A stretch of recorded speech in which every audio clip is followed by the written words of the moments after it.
Franck et Camille pour Radioactivité. Bonjour Camille. Bonjour Franck. Et on a le plaisir d'être avec Monsieur Pascal Marie-Jeanne. Bonjour. Bonjour. De la Fondation du Patrimoine. Et nous sommes aussi avec Monsieur le maire, Monsieur Poisson, maire de Dieuloir. Bonjour. Bonjour Franck, bonjour Camille. Camille, première question. Alors, vous faites partie de la Fondation du Patrimoine. Est-ce que vous pouvez présenter cette fondation ?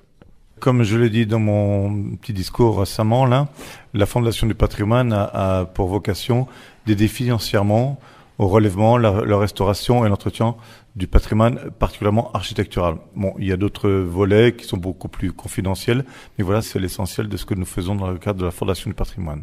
Voilà. Monsieur le maire, aujourd'hui, il y a une signature de convention, justement, avec la Fondation du Patrimoine. Oui, c'est la 4e, donc en fin de compte, puisque ça fonctionne bien sur les autres, on va poursuivre notre dynamique et nos échanges, notre partenariat avec la Fondation du Patrimoine. Alors, dans ce cadre-là, lorsque nous avons démoli les bâtiments de chez Milandry, on a retrouvé en fin de compte des fresques qui datent de la libération de Dieuloir à la guerre de 39-45. Et donc ces fresques ont été réalisées en 1944 par un GIS américain qui était installé dans les sites qui étaient disponibles de l'ancienne tannerie.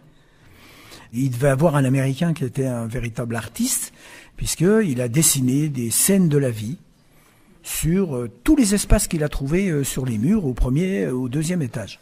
C'est-à-dire, il y en avait à peu près une dizaine.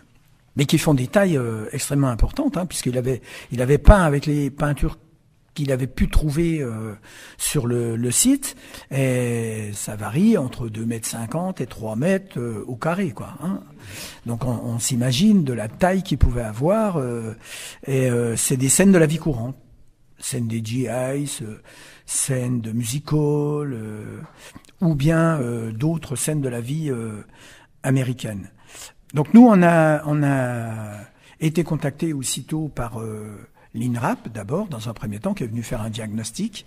Et ensuite, on a eu le musée Lorrain, qui a été intéressé et qui a contacté donc une conservatrice avec un spécialiste pour récupérer, en fin de compte, ces fresques. Donc il en récupérait une. Donc du coup, moi, j'ai demandé à pouvoir en récupérer. Nous, on en a récupéré 3. C'était extrêmement compliqué, pendant 15 jours d'affilée, jour et nuit, ils ont travaillé pour, en fin de compte, récupérer l'épaisseur de crépi, puisque c'était peint directement, et après il faudra travailler pour reconstituer et tout. Ces fresques il y en a une, donc elle est partie au musée Lorrain, elle va être restaurée, et puis nous, on en a récupéré 3, on a fait 2 copies aussi de fresques qu'on pouvait pas du tout récupérer. Les autres, elles étaient quand même assez abîmées, et donc on n'a pas pu les récupérer. Donc suite à ça, elles sont stockées au propre, au sec, à l'abri de l'humidité surtout, et on va, en fin de compte, les restaurer. Et on a demandé une évaluation, on a fait faire un devis avec les restaurateurs, donc il y en a pour un peu plus de 85 000 €. Et donc, on a pensé tout de suite à la Fondation du Patrimoine pour avoir un véritable partenariat, puisque des personnes nous ont dit on peut vous aider, etc. Donc aujourd'hui, le but c'était de concrétiser en fin de compte et de signer cette convention avec la Fondation du Patrimoine. Alors moi je rappelle que tous les dons qui sont donnés par les particuliers sont déductibles des impôts à hauteur de 66%. C'est-à-dire, quand on regarde bien, si on donne 100 €, ça ne coûte que 34 € à la personne. Et puis, pour les entreprises, eh bien, c'est déductible à hauteur de 60%. Donc, on consultera. Moi, j'irai relancer un petit peu les entreprises.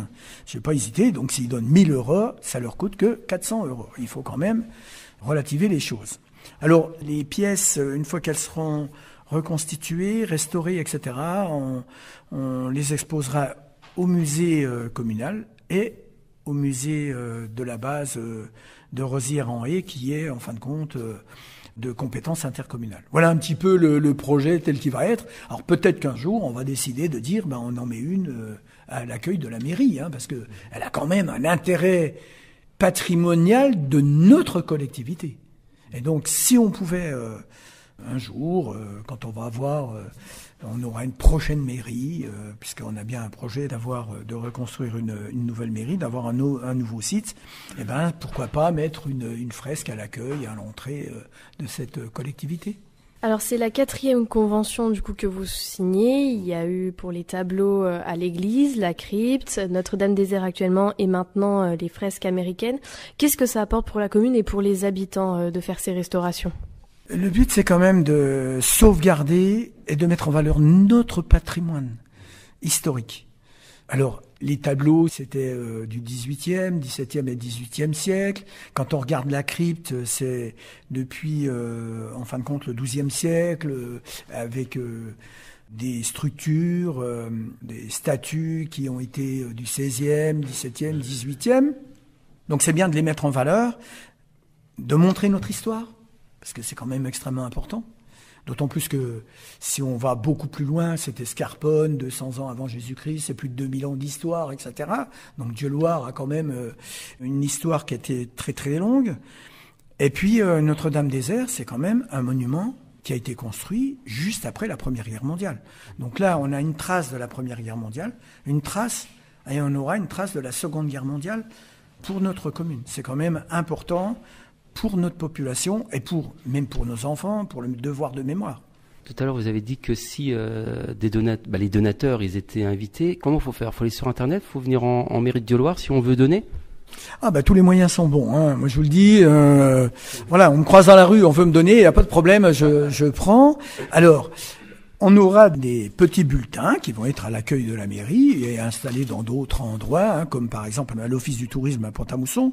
On en mettra un petit peu partout, on en mettra aussi dans l'église, puisqu'on a quand même beaucoup de gens qui visitent. Et puis, on peut aller sur le site internet de la Fondation du patrimoine. Hein, et à partir de là, si vous cherchez www.fondation-patrimoine.org, derrière, vous marquez Dieulouard, fresque, vous trouverez directement le lien, et puis là, vous pourrez donner. Mais il y a toujours encore le lien pour Notre-Dame-des-Airs, par exemple. Dans votre discours, vous avez expliqué que 1 euro de don au patrimoine, c'était 21 € de retombées économiques. Comment ça fonctionne, du coup, exactement ?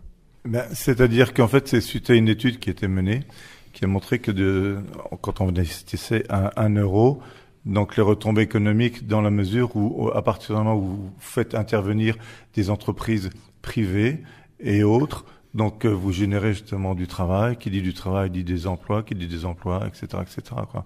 Donc c'est quelque chose d'assez simple.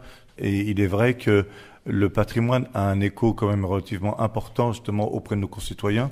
Plus de 80% des Français sont attachés au patrimoine. Donc on s'est rendu compte qu'il donnait très facilement, ou beaucoup plus facilement que dans d'autres domaines. Et donc les entreprises sont aussi sensibilisées par rapport à ça. Donc elles savent très bien que derrière tout ça, c'est la possibilité d'avoir justement du travail et d'en donner aussi aux uns aux autres. Voilà. Mais c'est une étude qui a été menée de manière intelligente.